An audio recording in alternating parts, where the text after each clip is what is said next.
Here's a Ouija story that still freaks me out to this day, so I'll try to keep it as short as possible. While stationed in Germany in the early 2000s, me and a group of friends decided to play the Ouija board in our military dorm rooms. Only 4 of us actually played, while a couple more people drank and watched us. After a couple of minutes of us joking around, we started asking more serious questions.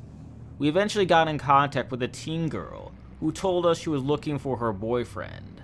She said that they were driving back from a Grateful Dead concert when they crashed their car and died, and she hadn't seen him since. The road they crashed on was one we knew well. It connected 2 Air Force bases and was pretty curvy and dangerous, and a lot of people had crashed and died driving it. After a couple of minutes of small talk, she told us she had to leave, but asked us if we could please find her boyfriend, and gave us his name. I forgot it over the years. We eventually were able to make contact with him, and when we asked him if we knew Cheryl, the girl's name, he said yes. She was his true love, and he regretted not being able to be with her and missed her very much. He told us to tell her that he'd always love her and that he was sorry. When we asked him what he was sorry about, he just spelled out random letters until he eventually stopped communicating with us. After 10 minutes of unsuccessfully trying to get in touch with Cheryl and her boyfriend again, we finally got in contact with an older woman. She seemed really sweet and nice, and she said she knew Cheryl. When we asked her why she was unable to find her boyfriend, she said it was because Cheryl was in heaven and her boyfriend was in hell. It was at that moment where the candles in the room flickered out, and we all jumped up and turned the lights on. Needless to say, everyone got pretty freaked out and decided to stop playing, and we never really talked about it after that. It's been over 10 years, and it still freaks me out thinking about that night.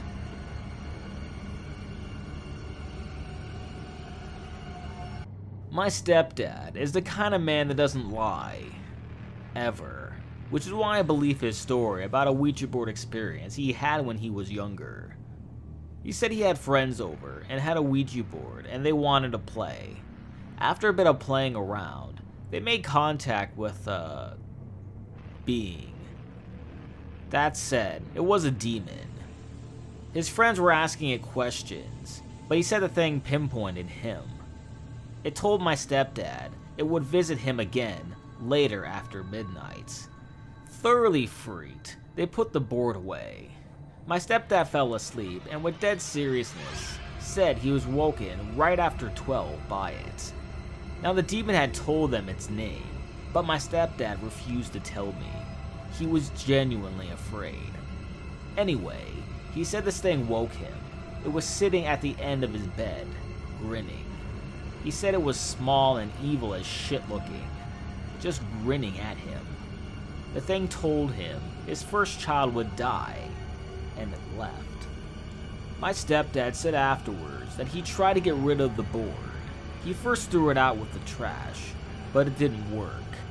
He said a few days later, a little black boy that he had never seen in the neighborhood showed up at his door with the board.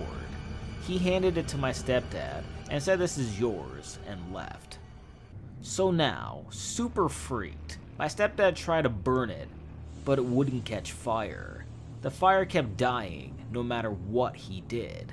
So then he dug a very deep hole, put the board in it, placed a Bible on top, and buried it. He's not seen the board since.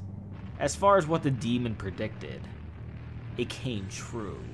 His first wife miscarried at 3 months. I wholeheartedly believe my stepdad's story, and it's why I never got a board or messed with one. They are banned in my parents' home.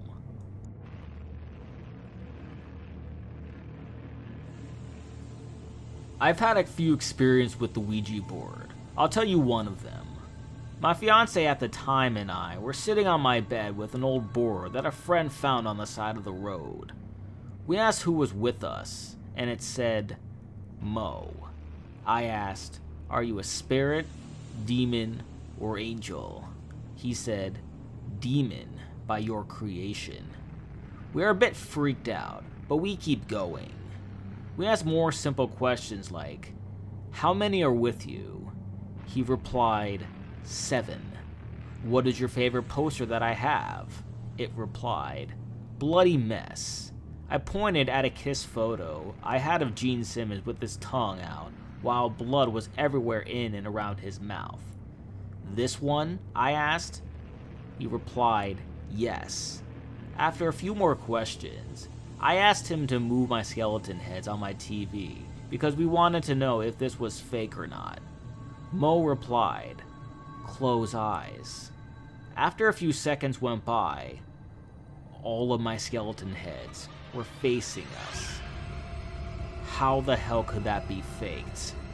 We were the only two in my room at the time, and all the while, sitting close to one another. Thanks guys for checking out this video. Please give it a like. It's just one simple click, doesn't take much effort to do, and it actually helps this video, so it would be appreciated greatly. Also, feel free to check out playlists of my other videos.